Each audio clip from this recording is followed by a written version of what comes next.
Muy buenas televidentes, radioescuchas e internautas de la aldea global Ecomundo, ojalá 4RD. Recientemente se ha producido un acontecimiento histórico y es el relevo dentro del Partido Comunista Cubano de lo que es la nueva figura presidencial en Cuba, que ha sustituido al anterior presidente Raúl Castro.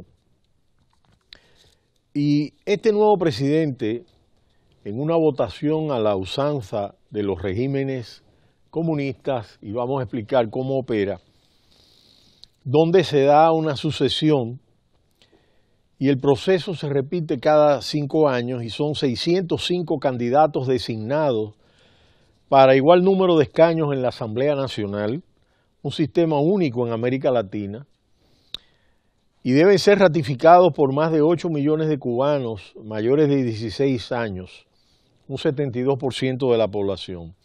De ese grupo se eligen 31 aspirantes al Consejo de Estado, encargados de proclamar al presidente de Cuba tras el retiro de Raúl Castro de la presidencia.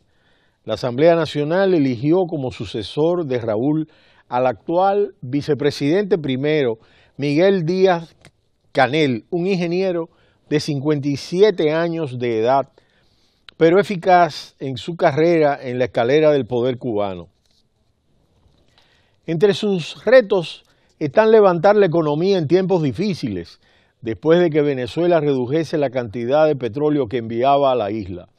Por otro lado, la Unión Europea ha levantado sus sanciones, lo cual significa nuevas ayudas. Sin embargo, Estados Unidos no parece dispuesto a continuar con el deshielo iniciado por el presidente Barack Obama. Miguel Díaz-Canel ratificó su lealtad a los Castro y su alineamiento con los principios del Partido Comunista, cuyo primer secretario será precisamente Raúl Castro hasta el próximo año 2021. Pero eso se dice el primer día, y es lo que comentan algunos analistas. Es frecuente que el sucesor, heredero, continuador, termine separándose del marco inicial. Y esta es una de las hipótesis que se barajan, aunque la mayoría de ellas supone que va a seguir un ritmo de continuidad lineal. Es más, asegurar que todo seguirá igual cuando el dictador ya no se llama Castro es una proposición a verificar. Por ello, algunos analistas se atreven a decir que habrá cambios. Si bien en lo inmediato estarán lejos de producir una Cuba democrática, aquí pudieran pensarse 3 escenarios hipotéticos de transición dentro de esta variante comunista caribeña. El primer escenario es si Díaz-Canel implica una revisión de lo que es el programa económico, político, social en la isla. En febrero de 1956, Nikita Khrushchev pronunció su discurso secreto ante el 20 Congreso del Partido Comunista de la Unión Soviética. En él denunció los crímenes y las purgas de Stalin, a quien denostó por fomentar el culto a la personalidad. Dicho discurso señaló el inicio del período revisionista, según lo caracterizó Mao, pero también un regreso a los fundamentos del marxismo-leninismo, marcadamente antipersonalista. El estalinismo constituía una desviación de dicha ortodoxia. 60 años más tarde no habrá idolatría posible en Cuba. Un Castro es difunto, el otro ya octogenario avanzado se retira poco a poco del poder.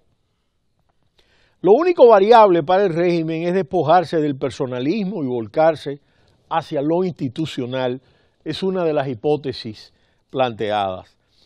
Cuba deberá comenzar su transición hacia el post-castrismo y obligadamente por medio del revisionismo en las formas de conducción, lo cual implicará un sinnúmero de conflictos en el bloque del poder en el partido.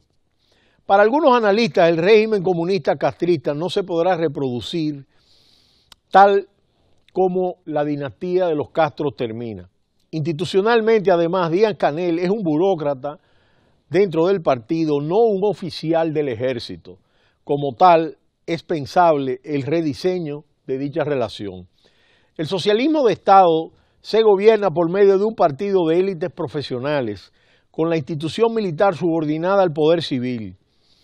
Una dictadura militar personalista siempre fue por la heterodoxia caribeña de Fidel Castro.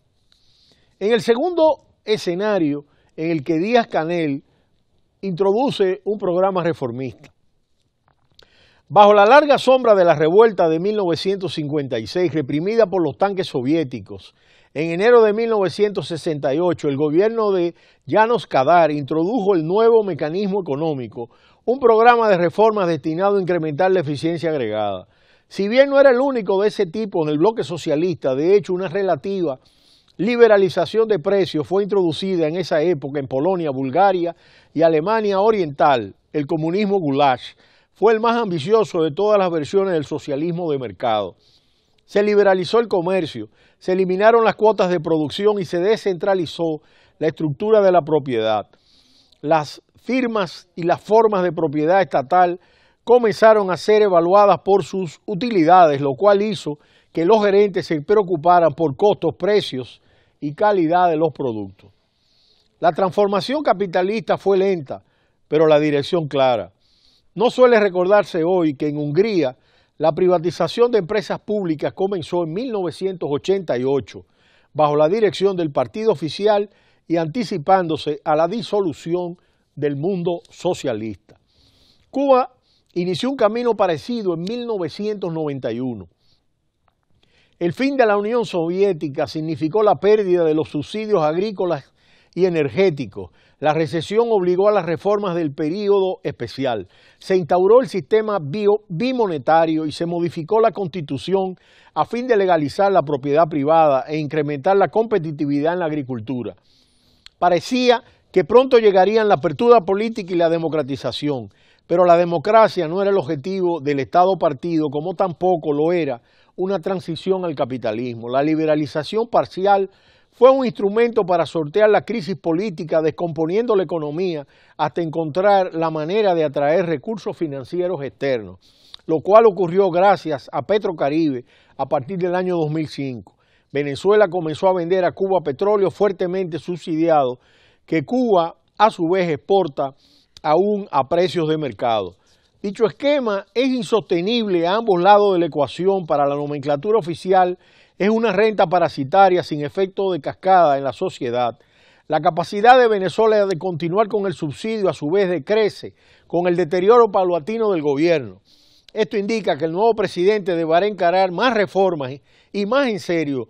Lo hecho hasta ahora en el contexto del descongelamiento con Obama no mucho más que cuentapropismo, es insuficiente para producir riqueza y generar empleo. Es racional para los burócratas del partido desmilitarizar el régimen y transformar la economía. Si en el camino pierden el poder, que siempre es finito, de todas formas podrán mirar a Hungría justamente con esperanza. Los comunistas volvieron en 1994 como socialdemócratas y elecciones libres. La opción china, por su parte, capitalismo pero conservando el monopolio del poder político, no parece muy probable. Cuba es un país pequeño y Estados Unidos está a solo 90 millas.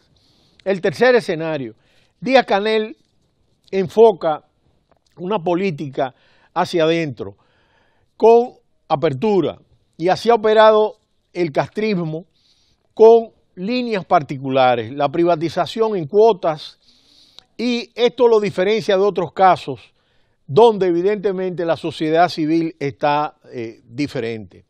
Claro, ante esta hipótesis, el nuevo presidente tiene la oportunidad de crear un cuarto escenario, el de Gorbachov, que tuvo la grandeza de evitar desgarramiento de sangre, reescribiendo en parte la trágica historia de Budapest en 1956 y de Praga en 1968.